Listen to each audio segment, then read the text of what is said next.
We will begin in 1 minute.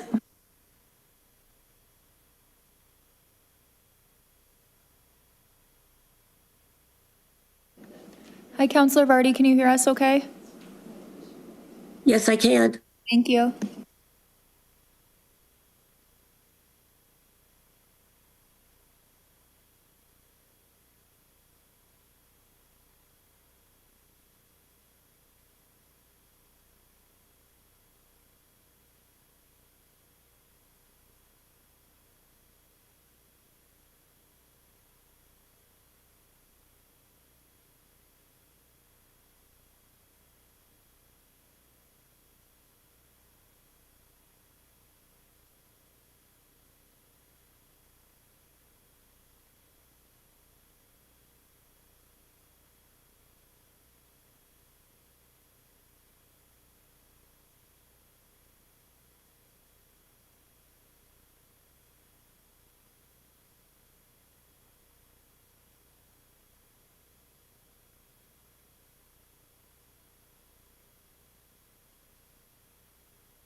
Good evening. I'd like to call to order a council meeting of January 12th, 2026.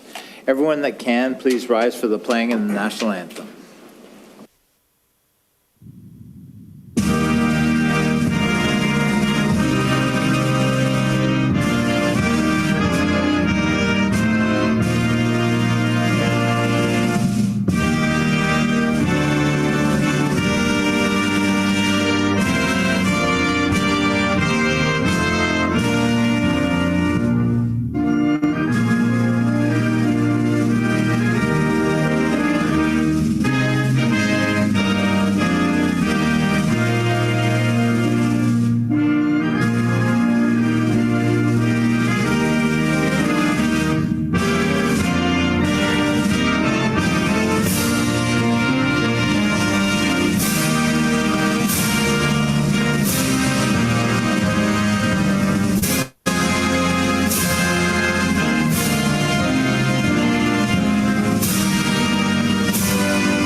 Niagara Region and Grimsby are situated on treaty land. This land is steeped in the rich history of the First Nations, such as the Hattaway-Wendronk, the Haudenosaunee, and the Anishinaabe, including the Mississaugas of the Credit First Nation. There are many First Nations, Métis, and Inuit people from across Turtle Island that live and work in Niagara today. The regional municipality of Niagara and the town of Grimsby stand with all Indigenous people, past and present, in promoting the wise stewardship of the lands on which we live. Are there any disclosures of pecuniary or non-pecuniary interest? Seeing none, can I have a mover and seconder to approve the agenda? Moved by Councillor Howe, second by Councillor DeFlavio. Moved by Councillor Howe, second by Councillor DeFlavio. Resolved the agenda for the January 12th, 2026 council meeting be approved. All in favor? That's carried. Up first, we have a delegation from Elizabeth Zimmerman, Executive Director of the YWCA, and is here to provide updates from the YWCA about the coldest night of the year event. Welcome, Elizabeth. Thank you. I'll turn this on so you can hear me. Thank you. Thank you, Mayor, Council, for the opportunity to come and speak to you. This is kind of an annual event for me to come and say, talk to you about the upcoming Coldest Night of the Year event, which is going to take place February 28th this year, and again at Mountain View Church on by Bartlett Road on Main. Street. It's great to be here, to be able to talk about this. This is an important, actually, really the only event that we as an organization do. The neat thing about it, about participating in this event, is it is actually a national event. There are over 250 communities across Canada that will participate on February 28th. And in our region alone, we have Niagara Falls, which is done by by Project Share, Fort Erie, the Brain Injury Services of Fort Erie, Welland for Open Arms Mission, and in St. Catharines for Start Me Up Niagara. And this year, thank you to Mayor Jordan, we had a mayor's walk in December, I think it was. I can't remember now whether it was November or December. The time has gone so quickly. Thank you to Mayor Jordan. He participated along with the other mayors and the other communities to promote this event and bring awareness. It's a really important topic in the sense that it really brings awareness to the issue of homelessness in Niagara. And although you may not see it as directly as some other communities in Niagara, it is still something that exists in your community. And we at the YWCA, we provide a supported transitional housing program in West Niagara that has this year supported over 38 people. And at this point, there are 44 people who are participating in this program, and it's primarily single moms and their children that are supported. And it ensures that they have housing, that they have staff supports. And the neat thing about this program is that it really helps to stabilize their lives and give them an opportunity to move forward. We see women who end up going back to school, who get to, improve their employment skills, and in the end of being part of this program, are able to be self-sufficient. And this is what we want, and we want to ensure that they are able to maintain their housing. This year, coming up, actually in March, and we'll ensure that you all get an invite to it, we've been working with Brock University, a child and youth professor from there, to study the impacts of homelessness on children.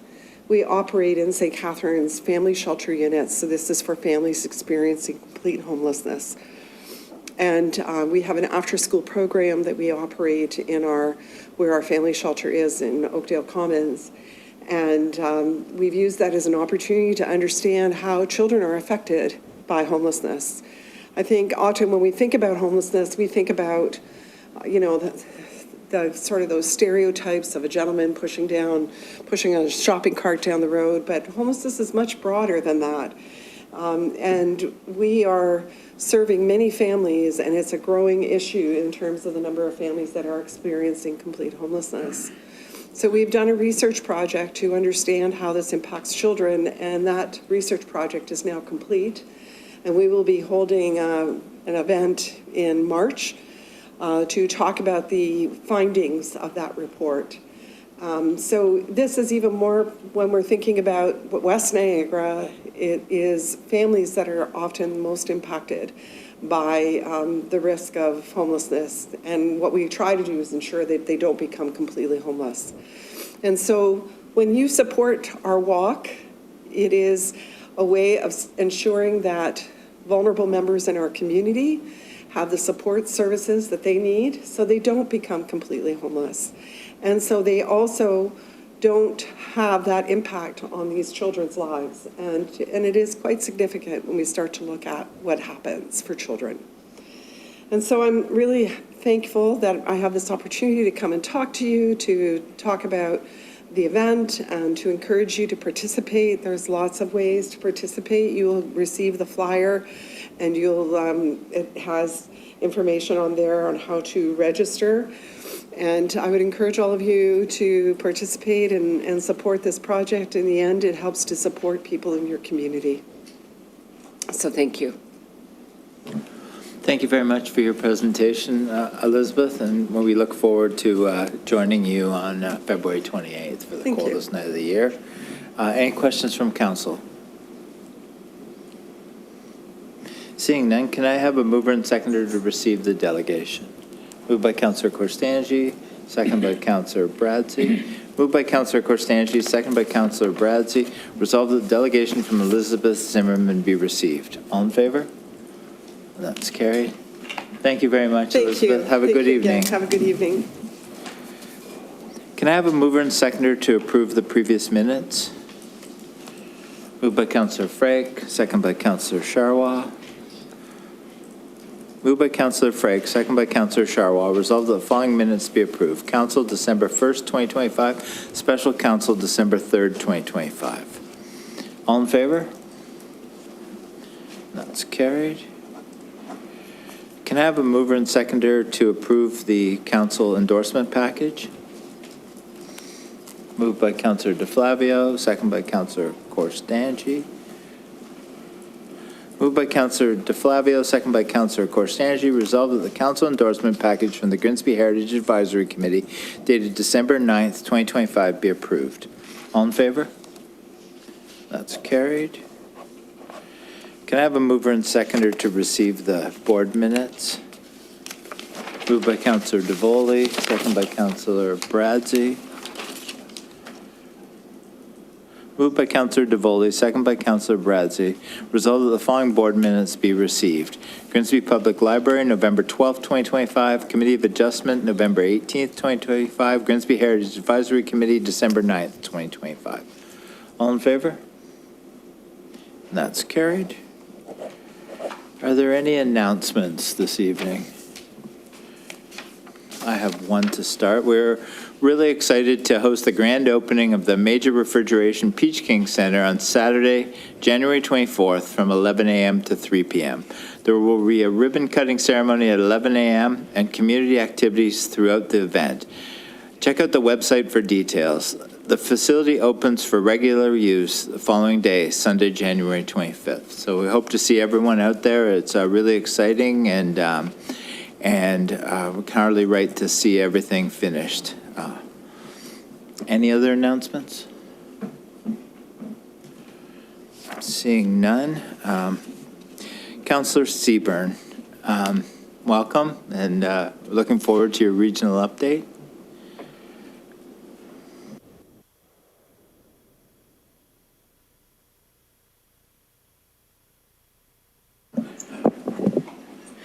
Thank you, Mayor Jordan. To you, council and staff, Happy New Year.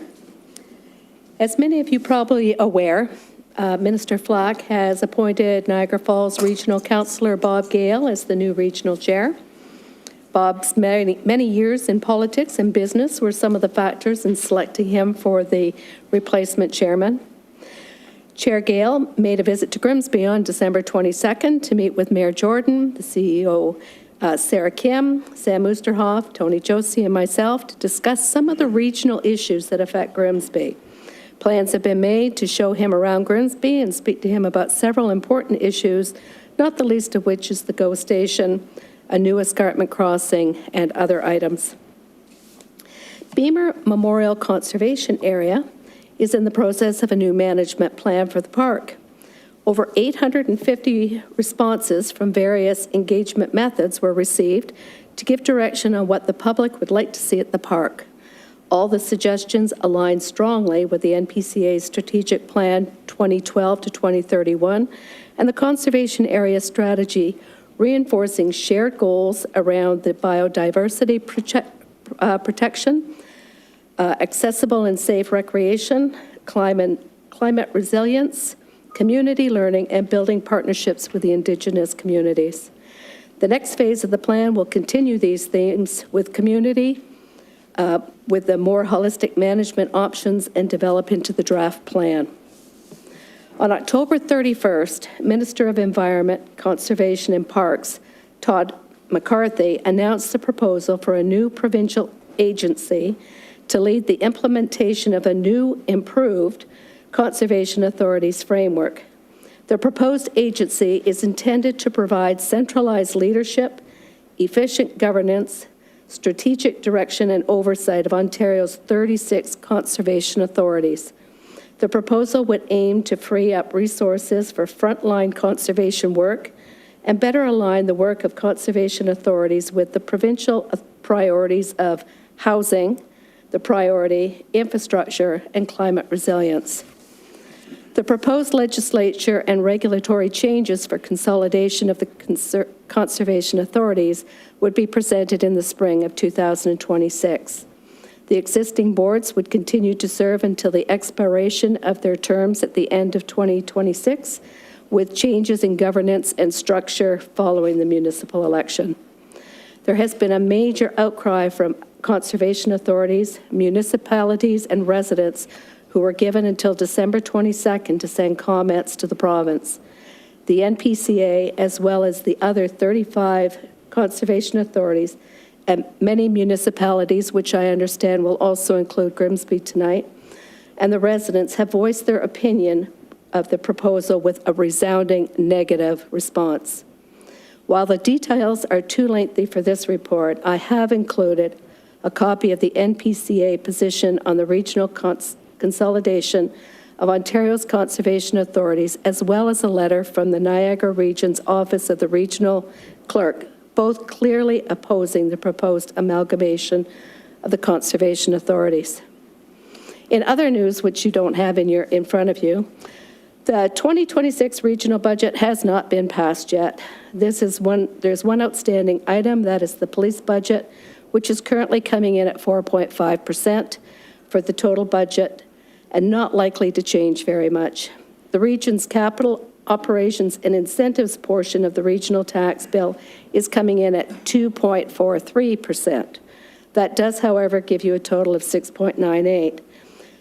On Thursday, February 5th, we will be meeting again for our next budget meeting. This is allowing our new regional chair, the CAO, and senior staff to have another look before it comes back for full approval. This week, households and businesses in Grimsby received the 2026 recycling guide to outline the changes to the blue box and gray box pickups. While there were a few hiccups in the first week, most residents reported that recycling was picked up as usual. The new company responsible for recycling material is Miller Waste. It is no longer follows under the region of Niagara. It's now taken over by Miller Waste as per provincial changes. All concerns regarding recycling should be brought to their attention. This will also include replacement bins. Grimsby, however, elected to continue the enhanced recycling pickup for businesses in the downtown core, which will see no changes to their recycling pickups. So congratulations for endorsing that program.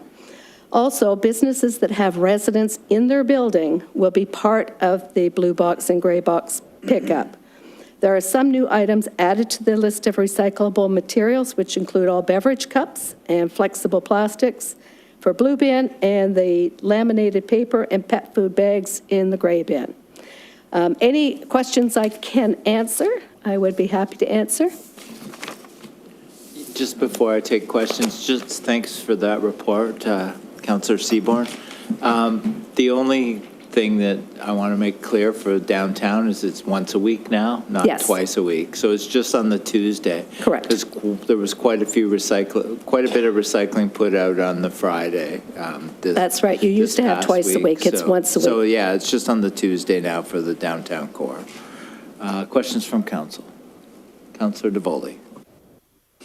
Thank you, Mayor Jordan. Thank you for that report. I have two questions, so I'll give them to you, I guess, in the chronological order of how you covered the topics. The first one on the Conservation Authority amalgamation and the region's resolution on that particular topic. We live in a democracy, so I'm curious how many voted for and against, and what the position of the new regional chair is. Well, I don't think we've had a chance to throw that at him yet. He only took office just before Christmas. He has a lot on his plate, so we'll see what he says. So far, of the 36 conservation areas, everyone has voted no against it. But I meant like on the regional council itself. Was it clearly a majority? It's never come to regional It's never come to It's never region. come No. there yet? It was just instituted by the province, so there wasn't a debate. or potentially instituted by the province. Okay, thank you. Then well, I'll step back. I'm still confused. So the resolution by the region and many municipalities to not support the amalgamations has not been passed yet. It has not been put into effect by the province, correct? No, this will come to the government in the spring of 2026. So they're just collecting information right now, and we won't hear anything more until after that point. So if I could clarify. So my question, when the regional council approved this resolution, not supporting amalgamation. Yes, there is a resolution that you gave us? There is a resolution that, yes. You yeah, gave us that was attached to your report, Correct. saying that they are not in favor of it, correct? This came from the office of the chair. Oh, so it hasn't gone before the regional council yet? We haven't actually done anything on it yet. We're waiting to see the next point. So at this point, we're saying, based on what you're telling us you're going to change, we don't agree with it. And because the region does pay a portion through your taxes to fund the conservation authorities, everybody that's kind of got a piece of the pie has said, no, we don't like this. It's another layer of bureaucracy to cover something that seems to have worked pretty well up until this point. Thank you for clarifying that. I had just made the assumption that it had probably gone to regional council Not yet. and also be endorsed by them. So thank you for clarifying that for me. Then on the second topic of the region's budget, and I'm sure you've heard our concerns before here around the table. Do you, or can you get back to us with what is being proposed to be spent in Grimsby on capital expenditures by the region in 2026 and the specific projects? I don't expect you to know the answer off the top of your head this evening, but if you could come back to us with that, I think that would be really interesting. I absolutely will get back to you, and I absolutely know which ones they are, but we haven't passed the budget yet, and until we do, I'm not at liberty to say. Councillor Sharwell. Through Mayor Jordan, thank you. I was just hoping that you could expand on the section here where you talk about the tour with Chair Gale.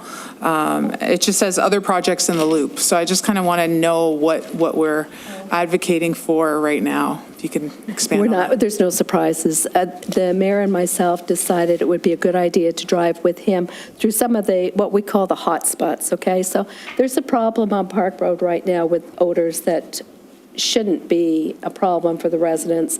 Both the mayor and myself have made comments about this, so I was thrilled to hear that Chair Gale wants to come and see these things and get a feel for it. He wants to know where the GO station is going to be and why is it being held up.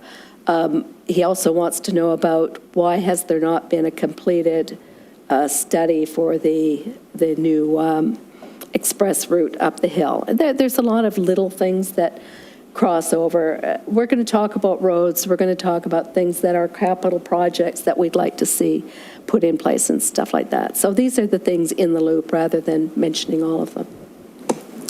Thank you. I think it's great that he came down and had a personal tour. Thank you.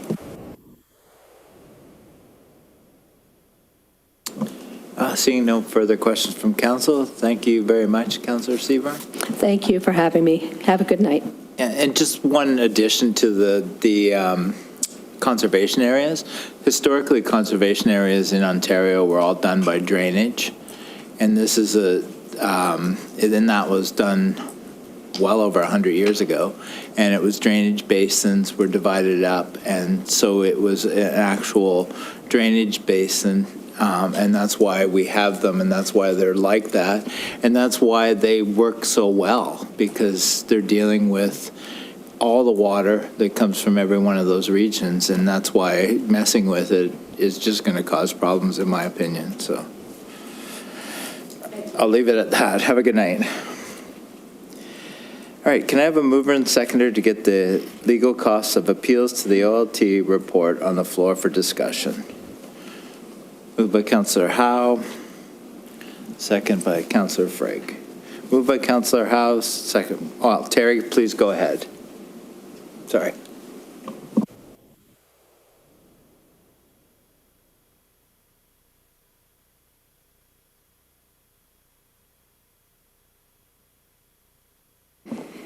Good evening.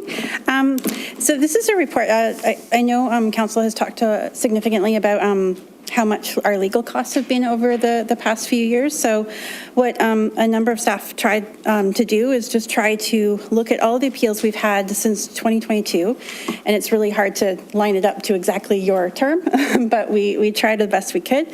And we've also tried to align it to different applications, so the costs of them. It's not perfect. We know that there's some invoices not quite there, they're not easy to fully determine, but we tried what we could to provide that information to you. So just to give you a bit of an overview, there's about 26 different appeals that are related to about 25 sites. There's one overview appeal based on just a fee appeal. And we have not had some success for some of them. They especially when it comes to some minor variances. About 11 of the 16 appeals being approved there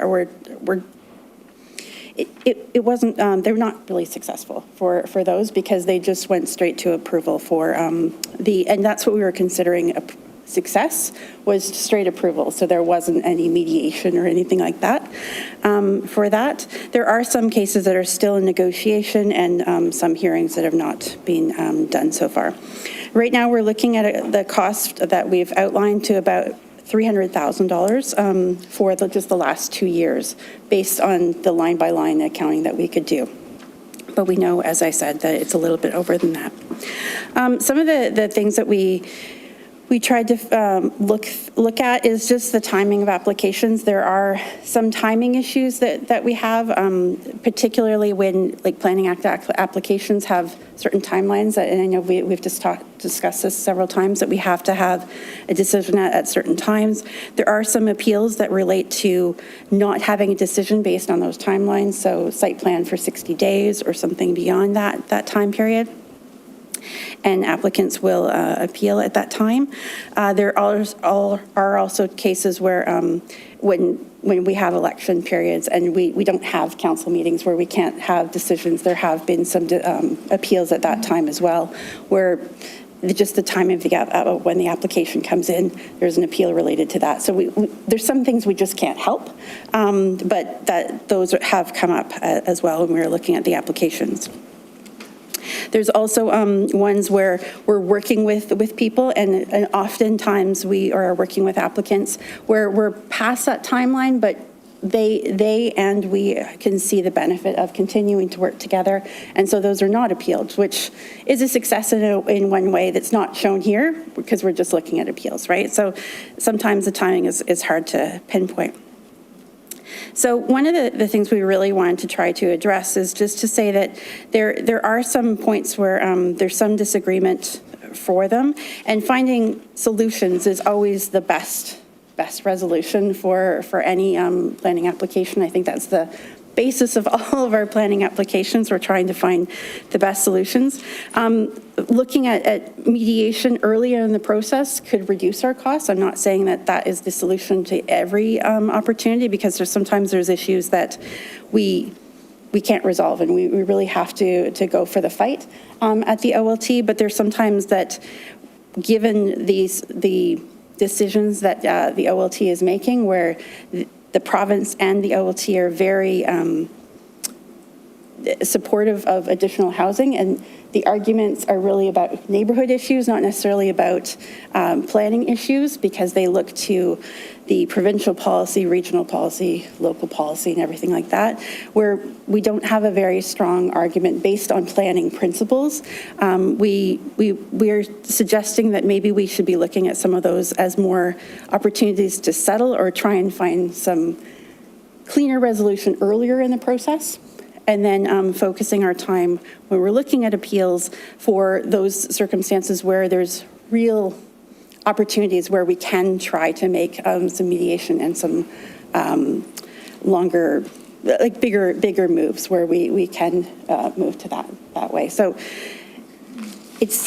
I will say it's not an easy process to try to explain, and recognizing that some of the appeals are before and after, and some of them are in process, and there's some appeals that they start with one appeal and then there's additional appeals onto that. It's kind of difficult, but we've tried to provide you as much information as we could based on the files, just to try to give you some sense of where the costing is and some of the challenges that we're having with some of these appeals. So hopefully that makes some sense.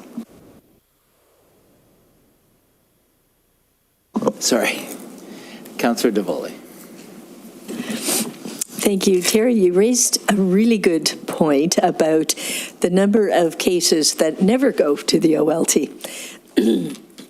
And I always say that's, I'll give you a comparable example. When we hear things from Statistics Canada and other government agencies about the unemployment rates in Canada, we always forget that 100 minus that number is actually all the people who are employed.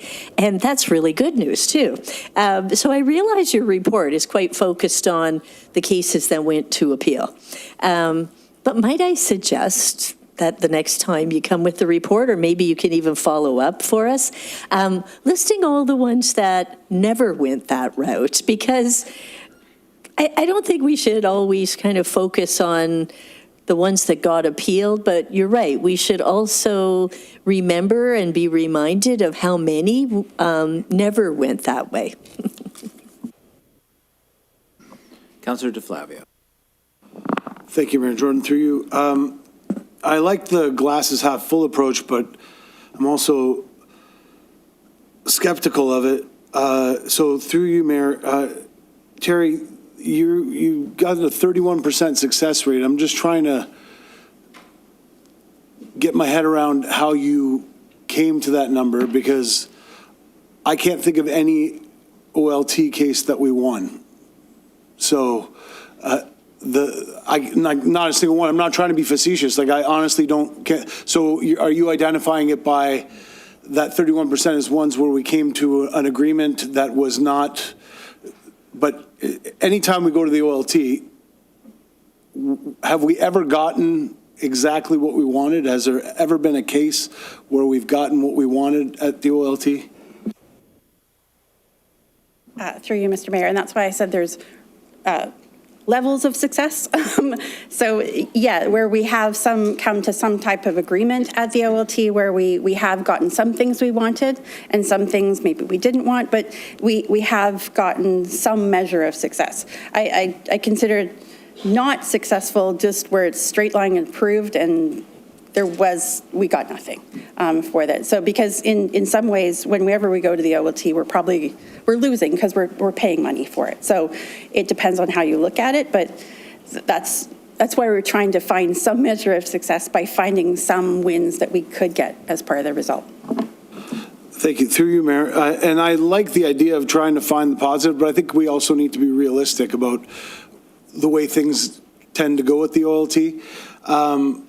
And while we know that, I mean, and we use that in our decision-making process, sometimes we fight because it's the right fight, and that's a legitimate reason for fighting. And I have sometimes we have to spend money to fight for what we believe in, to make a point, and even if it's futile, and it seems to be futile, I think that one of the things that's left out of the report that I think would be an important thing to include in future reports is staff time that it goes into this, and institutional capacity that goes into it. Because beyond the legal bills that you talk about directly, the $300,000, there's a significant amount of staff time that goes into these appeals. There's organizational capacity, there's planners, there's expert witnesses that need to be called. There's not just planning staff, but oftentimes staff from other departments who, it might be public works that are involved in these things. So I think that there's I would say if you were to double that $300,000, that would still be a conservative cost of these things. So I think that we need to be realistic about what these things cost. So At what point, I guess, a question for you, at what point does staff recommend settlement as a preferred option? And how early in the process is that advice brought to council? So if we know that that's the way it's going to go, should we be approaching it that way from the beginning, rather than allowing legal counsel to engage in the process and deepening our costs? Shouldn't we, if we know that even in the best case scenario, 31%, that settlement is the best case scenario, shouldn't we be beginning with that end in mind and approaching it from that perspective when we start, I guess is my question? Through the mayor, I think that's one of the things that we're hoping through the point of this report is that when we look at appeals, there's the moment where we're all caught up in all the issues kind of thing. But the OLT does go back to the planning policy. And sometimes it just lines up with the planning policy that is existing. And it might not be what we want, but sometimes it's just the policy that is there.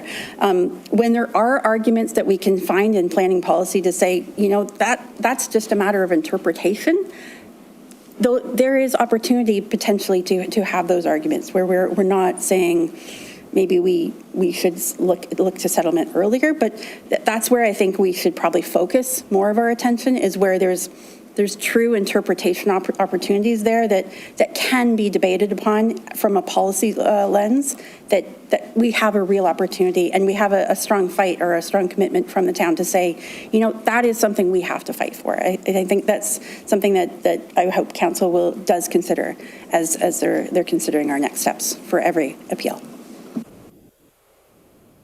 Councillor Vardy. Thank you. Just a sec here. Through you, Mr. Mayor, I just want to say thank you for the report. I think it's really good that we've sort of taking stock of this and looking at sort of what are the costs. I do like the idea of going to some kind of mediation first. What I was curious about, though, is would you have a professional mediator come in, even though that wouldn't be binding? Would it be someone with that expertise, or would we just do it in-house? Through the chair, once it goes to the OLT, it is their process. So it would usually have some professional component to it. When prior to it going for decision, we as staff are usually working with the applicant to try to find some mediation to try to make it work. Sometimes they're not always perfect, but we look at trying to make sure applications meet the intent of the policy as much as we can already. So basically, we try mediation in-house first. And if that doesn't work, we suggest when it goes to OLT that we use mediation as the sort of first try. Is that it then, if I got that? Through the mayor, based on legal recommendations as well, yes. Okay, thank you very much. Councillor Sharwell. Through Mayor Jordan, thank you. I'm starting to wonder whether an approach that we need to also consider is our legal representation. So if you can maybe let us know what our options are as far as maybe expanding the services that we're getting from other firms, possibly. Like, how would that work? Is there a large pool that we can draw from for these services? CAO, if possibly you can answer. Thanks. Through you, Mr. Mayor. So Airden Barreless is our vendor of contract for the town. We have a resolution to appoint them. So it would have to come within their planning division of Airden Barreless. So Tom is the lead in that division. So everything is kind of filtered through Tom. Okay, so I guess my question is if it's possible, if we can expand on some of those services as well and draw from other professionals too. I don't know if that would have to come to council, through another motion, if that's possible. Through you, Mr. Mayor, I think one of the challenges with these cases is that it's not just a lawyer who's dedicated to planning. There's also real estate lawyers, there's contract lawyers, there's whenever we deal with any planning applications, we're probably dealing with the gamut of the offerings at Aird & Bearless and any legal firm, because there is no one lawyer that does all of planning. You need so many different types of background and knowledge of the range of different issues that we deal with in any planning matter.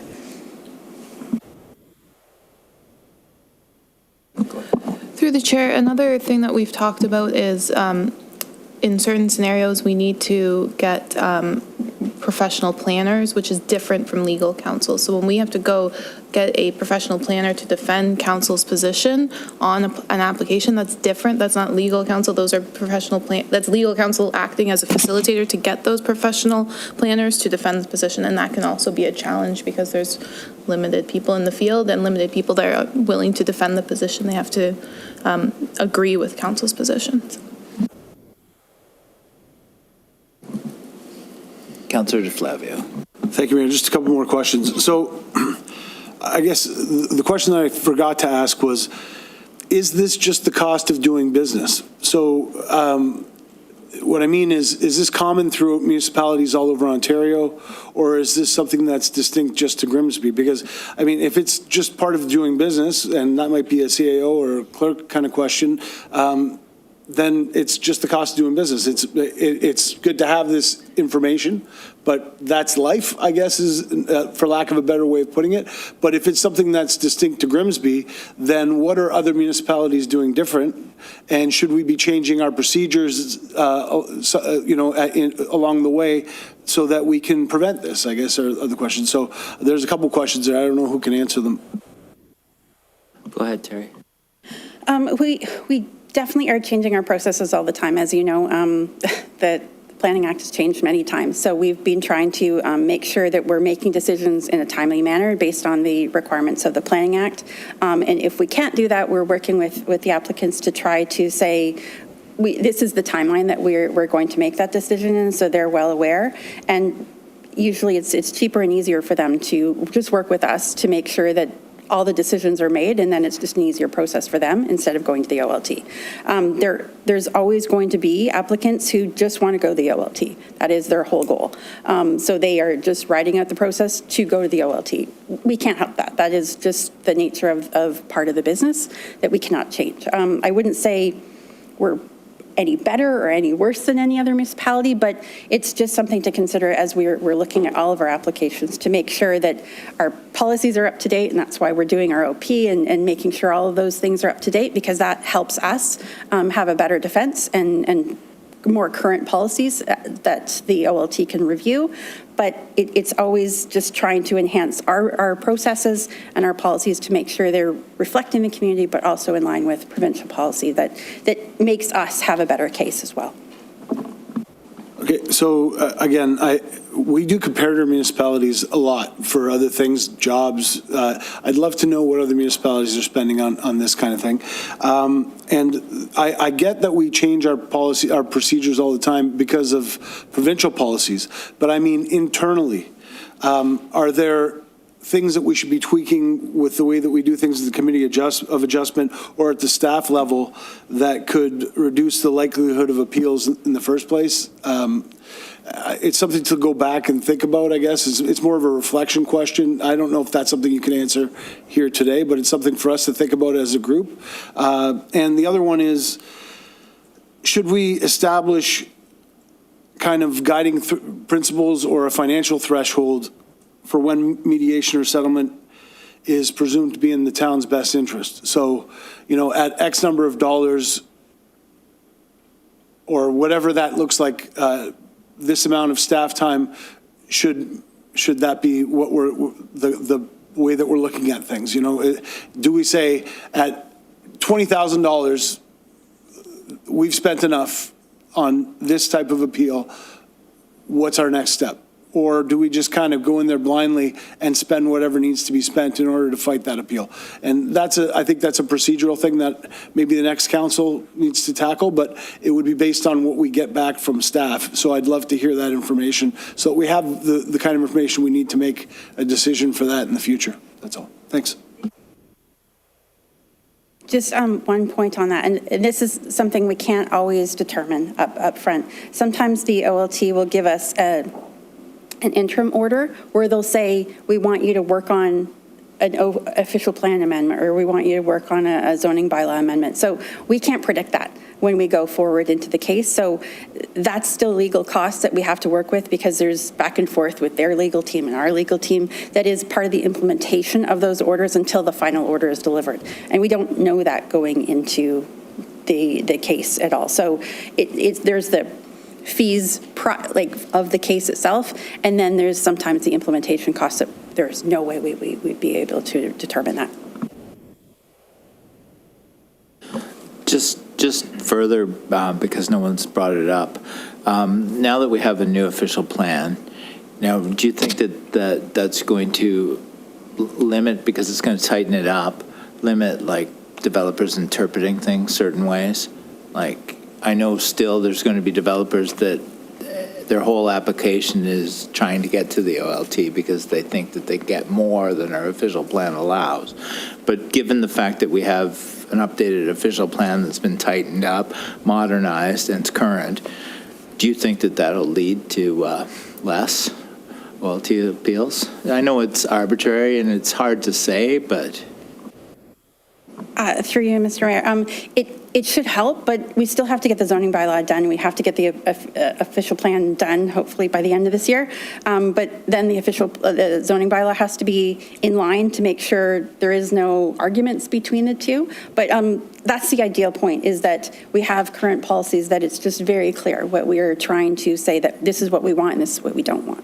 Right, and we just hope that the province doesn't change their minds on things or go back on something that they've done, or because it just adds more work to every single municipality in Ontario. So, Councillor Howe. Thank you, through you, Mayor. In respect to that, then these people are working very hard to get that OP done and out of the way, but yet, every time I take a look at minutes from COA, Committee of Adjustment, or if I attend the meeting, and they're always referring to numbers or sizes, and that everybody's expanding or adding on to that. So everybody, they want to grab a little bit off this. And then the province, didn't they turn around about a month ago and say, oh, well, we're just going to do away with kind of the challenge to minor variances, we're just going to add 10%. So no matter what we do with ours, they're going to, boost it up. So it's really a process that certainly does not favor or helps the municipalities. It's all against and you take a look at the OLT. I wonder how many of those good people were from, Grimsby, that are on the OLT. Well, probably not. Let me see, the 427 over the Don Valley up to, 407 and down to the lake probably is the recruitment area, so doesn't help us. Seeing no further questions, moved by Councillor Howe, second by Councillor Frank, resolved that the report CAO 26-01, legal costs of appeals to the Ontario Land Tribunal on planning matters dated January 12, 2026 be received. All in favor?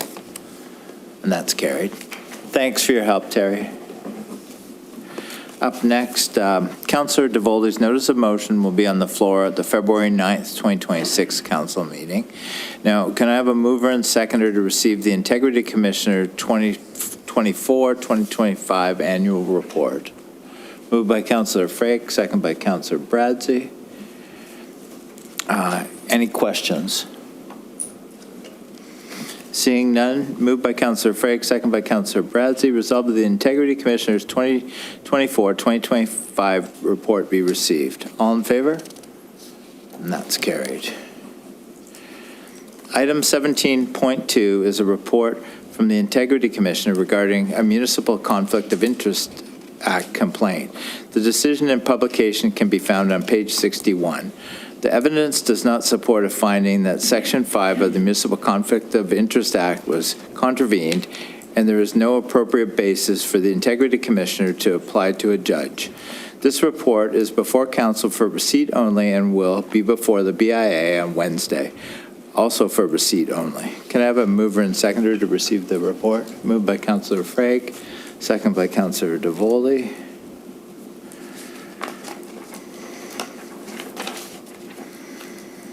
Moved by Councillor Frake, second by Councillor DeVoley. Resolved that the investigation report IC 35563-0525 be received. All in favor? And that's carried. Mr. Mayor, I'd like to lift 17.3. We're getting there, but we're getting there. Yeah, we're getting there. Councillor Vardy has moved and Councillor Howe has seconded the endorsement of the MPCA's letter opposing the consolidation of Ontario Conservation Authorities. Are there any questions? Councillor Vardy. Yes, I would just like us to make our position known that we support the MPCA position on this matter, and that we inform the province of that.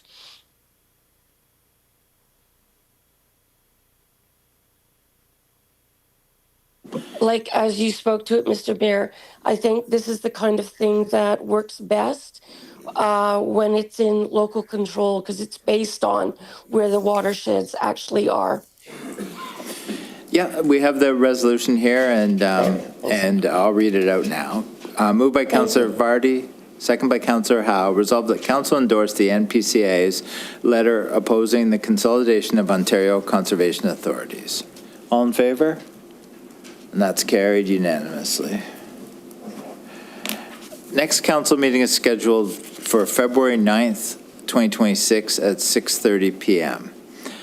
Can I have a mover and seconder to go into closed session to discuss a fire implementation plan update? Moved by Councillor Korstanji, second by Councillor Sharwa.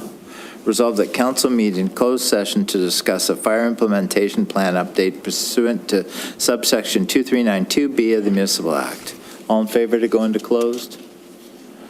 And that's carried.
Moving back to open session now.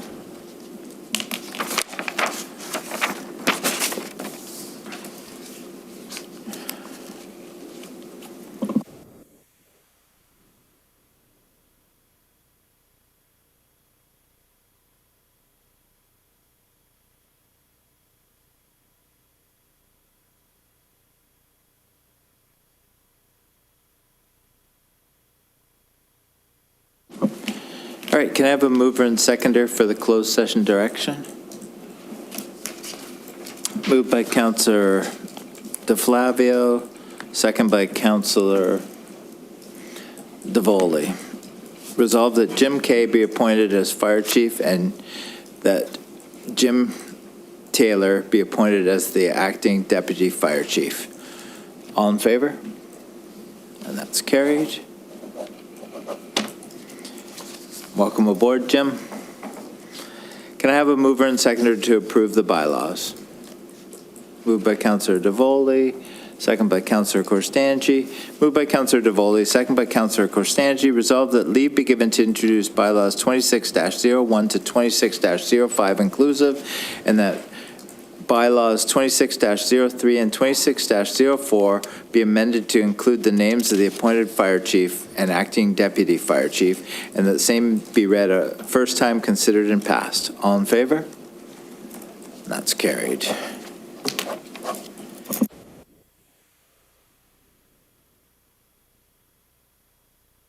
All right, council will now select their 2026 seating arrangement in accordance with the council seating arrangement policy. Please read out the number you pick into the microphone, and the final seating arrangement will be set via email. Can someone pick for me, please? Yes, as long as it's picked separately, but you can pick last. Sarah's going to pick it. Sarah Kim can pick for me. Thank you.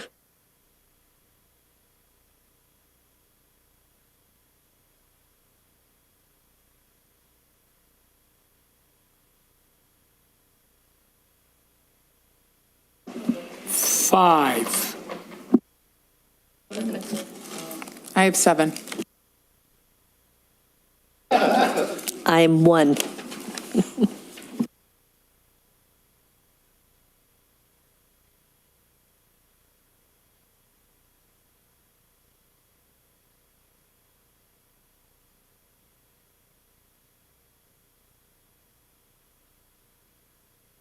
Four. 6.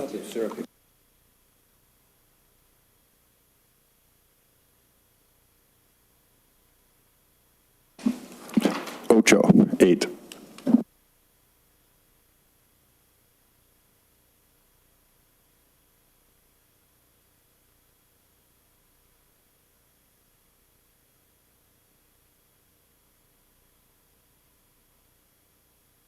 Sarah, what number am I?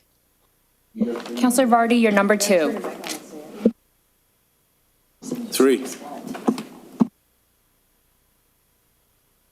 right, can I have a mover and seconder for the confirming bylaw?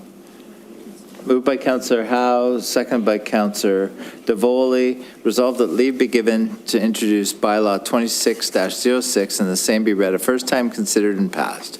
All in favor? That's carried.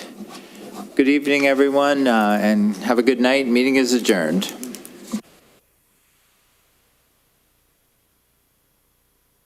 Good night, everybody, and I'll see you at the next meeting in person. Or I guess Night. I'll see you at the opening of the new Peach King Center. Yeah, night, Leanne. Good night.